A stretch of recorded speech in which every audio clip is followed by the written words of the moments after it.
আসসালামু আলাইকুম।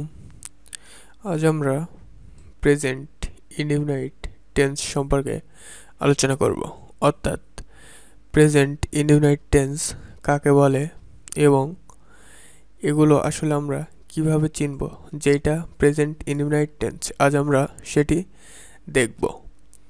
তো এই ক্লাসটি সম্পূর্ণ করলে প্রেজেন্ট ইনডিফিনাইট টেন্স সম্পর্কে আপনাদের যা যা ডাউট রয়েছে সব কিছু ক্লিয়ার হয়ে যাবে বলে আমি আশা করি।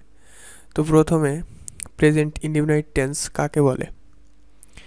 কোনো কাজ বর্তমানে হয় বোঝালে বা অভ্যাসগত সত্য বোঝালে বা চিরসত্য বোঝালে প্রেজেন্ট ইনডিফিনাইট টেন্স হয়। অর্থাৎ প্রেজেন্ট মানে হচ্ছে বর্তমান। তাহলে বর্তমানে কোনো কাজ হয় বোঝালে বা অভ্যাসগত সত্য বোঝালে। যেমন আমরা কিছু এক্সাম্পলের মাধ্যমে জিনিসটা আরও ক্লিয়ার করে থাকি। তো এটাই বাংলায় চেনার উপায়। বাংলা ক্রিয়ার শেষে, অর্থাৎ বাংলা যে ভার্ব রয়েছে, কাজ রয়েছে, এর শেষে সাধারণত এ থাকবে, অ থাকবে, আ থাকবে, হর্ষই থাকবে, ও থাকবে, এন থাকবে, এস থাকবে, আন, আই ইত্যাদি থাকবে। তো ইংলিশেও কিছু শব্দ রয়েছে যেগুলো দেখে আমরা প্রেজেন্ট ইনডিফিনাইট টেন্স চিনতে পারি। সেগুলো হলো অলওয়েজ সর্বদা, রেগুলারলি নিয়মিত, সামটাইমস মাঝে মাঝে, অফেন প্রায়ই খুবই নিয়মিত, জেনারেলি সাধারণত, ডেইলি দৈনিক, এভরিডে প্রতিদিন, অকেশনালি মাঝে মাঝে নিয়মিত নয়, ইউজুয়ালি সাধারণত, নর্মালি সাধারণত শব্দগুলো কোনো বাক্যে থাকলে তা প্রেজেন্ট ইনডিফিনাইট টেন্স হবে। এবার আমরা প্রেজেন্ট ইনডিফিনাইটের কিছু গঠন দেখি, অর্থাৎ প্রেজেন্ট ইনডিফিনাইটের যে স্ট্রাকচার সেটি দেখি।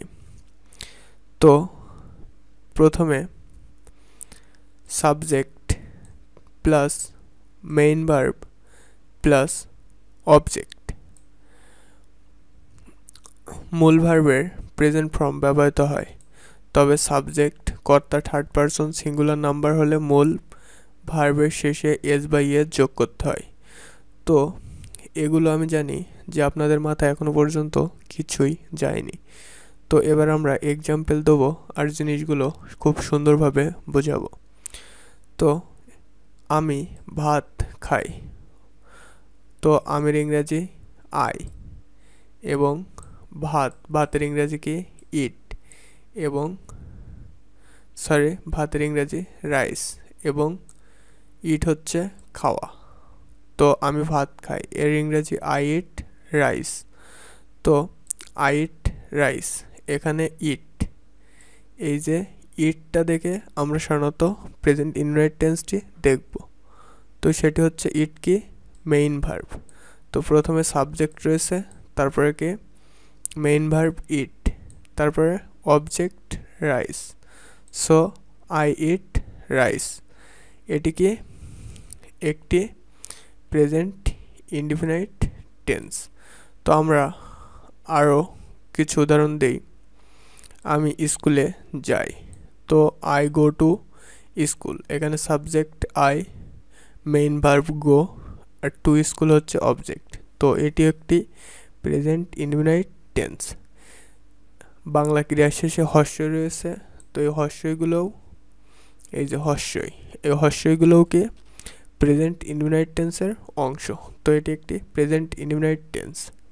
সে প্রতিদিন স্কুলে যায়, he goes to school everyday. So সে প্রতিদিন স্কুলে যায়, he goes to school every day.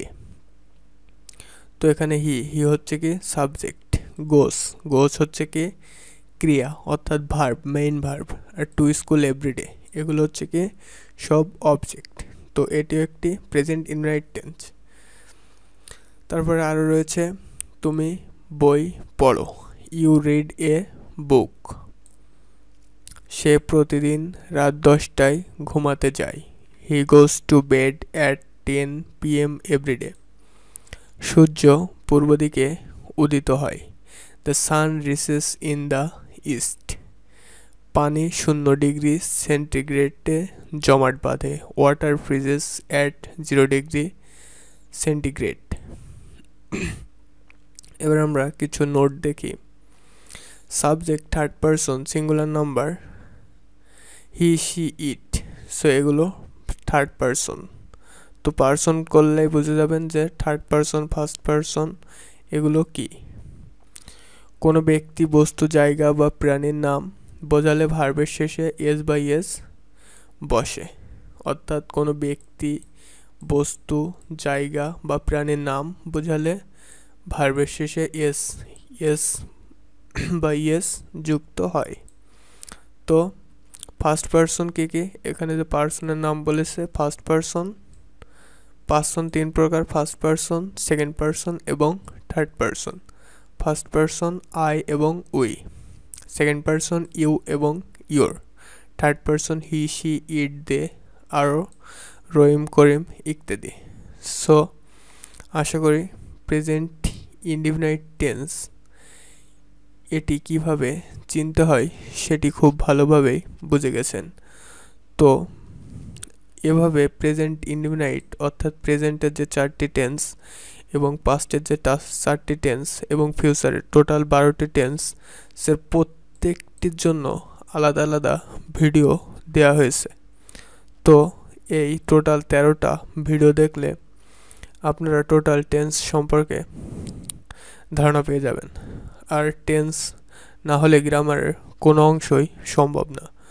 So এই ভিডিওর শেষে অর্থাৎ ইন্ড স্ক্রিনে এই 13টি ভিডিওর একসঙ্গে লিঙ্ক দেওয়া রয়েছে, অর্থাৎ প্লেলিস্ট আকারে 13টি ভিডিও দেওয়া রয়েছে। আপনারা অবশ্যই টেন্সে পারদর্শিতা অর্জন করতে ওই 13টা ভিডিও দেখার অনুরোধ রইল।